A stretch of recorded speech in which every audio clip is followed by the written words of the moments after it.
Je vous l'annonçais en titre, 4 ex-rebelles et démobilisés ont été tués et au moins une quinzaine blessés hier lors de la dispersion d'une manifestation par les forces de sécurité de Bouaké à Bouaké, deuxième ville de Côte d'Ivoire. Depuis la veille, ces ex-combattants qui avaient soutenu Alassane Ouattara pour qu'il accède au pouvoir en 2011 face à son rival Laurent Gbagbo bloquaient l'entrée sud de la ville. Le gouvernement accuse les démobilisés d'être à l'origine des morts. Les forces de sécurité, je cite, ont déployé les moyens conventionnels. Certains des manifestants armés ont dégoupillé une grenade offensive qui a explosé en leur sein, selon le texte du communiqué signé du ministre de l'Intérieur, Ahmed Bagayoko. Avant l'annonce, ce quatrième décès, ce mouvement représentant environ 6800 ex-rebelles qui n'ont pas été intégrés dans l'armée mais sont retournés à la vie civile, tente alors de reproduire la stratégie menée avec succès une semaine plus tôt par les soldats ex-rebelles eux aussi. Et à la suite de la mutinerie de 4 jours, le gouvernement du président Alassane Ouattara a accepté de verser la somme de 5 millions de francs CFA, environ 8 400 soldats mutins, afin de mettre fin à l'insurrection qui a bloqué les routes et paralysé les entreprises dans la plupart des villes du pays. L'affaire risque toutefois de mettre en colère d'autres factions de l'armée, encore fracturées par les divisions datant de la guerre civile entre ex-rebelles et anciens soldats loyalistes. C'est ce que nous voulons. C'est le même montant que nos frères dans l'armée ont reçu, a déclaré le porte-parole des ex-rebelles Amadou Ouattara. Les troubles de mardi ont aussi eu un impact sur les ports qui exportent le cacao du premier producteur mondial, occasionnant une flambée des prix. De mieux comprendre ce qui se passe en Côte d'Ivoire en ce moment, nous parlons avec Niagale Bagayoko, spécialiste des questions de sécurité en Afrique. Niagale, bonjour. Alors, dans quelle mesure est-ce que ces derniers développements sont inquiétants d'un point de vue sécuritaire pour les autorités ivoiriennes? Alors, la situation est bien sûr très préoccupante. Tout d'abord parce que ce climat d'instabilité et d'insécurité créé par les forces de l'ordre, l'armée est un coup porté à l'économie ivoirienne assez durement et au climat de confiance dont le pays a particulièrement besoin aujourd'hui. C'est aussi une situation particulièrement préoccupante dans la mesure où ces tensions menacent la stabilité régionale, notamment du côté de la frontière burkinabé.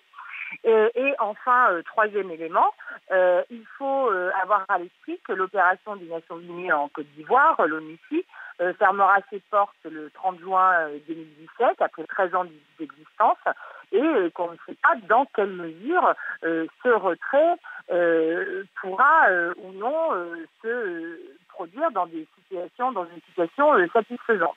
Donc en tous les cas, la situation actuelle interroge véritablement sur la solidité des fondements de la réforme du secteur de sécurité ivoirien, tout comme des processus DDR. Niagale Bagayoko, faut-il penser, à votre avis, que le processus de DDR n'est pas allé au bout de son terme en s'assurant que la réinsertion des démobilisés soit acquise? Ou est-ce le gouvernement finalement qui a ouvert la boîte de Pandore en cédant aux revendications des 8400 mutins qui ont déclenché ce mouvement en janvier dernier?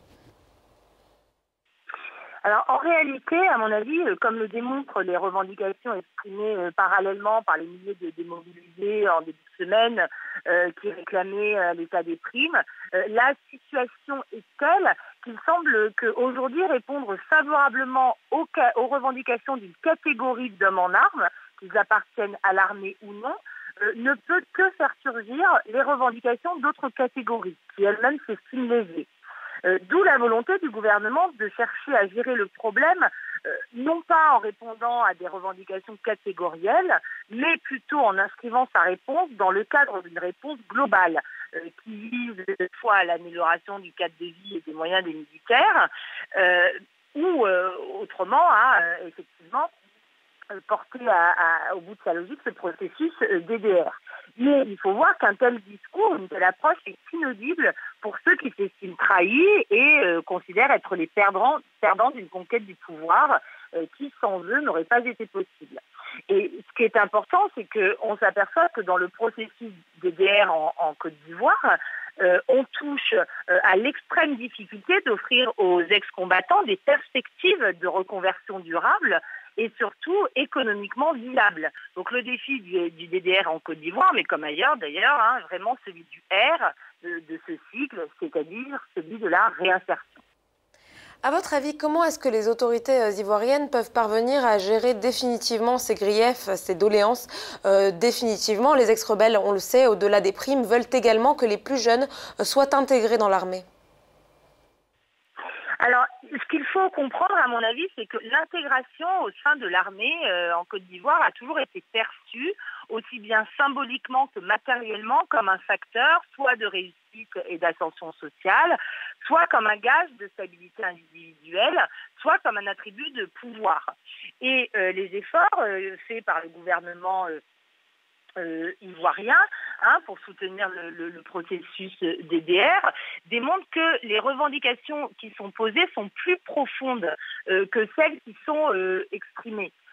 Puisqu'il faut bien comprendre la sociologie de ceux qui manifestent aujourd'hui. D'une manière générale, il s'agit aujourd'hui d'anciens soldats, issus des forces armées nouvelles, qui estiment qu'ils ont contribué plus que d'autres à la prise de pouvoir d'Alassane Ouattara et qui aujourd'hui s'estiment mal récompensés en termes de rémunération et de responsabilité lorsqu'ils ont été intégrés dans l'armée ou en termes de perspectives socio-économiques pour ceux de ces ex-combattants qui ont été démobilisés. D'où ma question, justement, Dr Bagayoko. Une intégration vous semble-t-elle réaliste? Mais on ne peut pas réintégrer indéfiniment, comme je vous le disais. Tous les jours pourra apparaître une nouvelle revendication catégorielle d'éléments qui auraient été oubliés. Aujourd'hui, les effectifs de l'armée ivoirienne représentent plus de 40 000 hommes. Ça me paraît difficile de continuer à intégrer de nouvelles strates, d'autant plus que le problème de l'armée ivoirienne est qu'elle s'est précisément constituée par la juxtaposition de toutes ces strates qui n'ont pas une cohésion particulière entre elles. Donc ma réponse à votre question serait plutôt négative.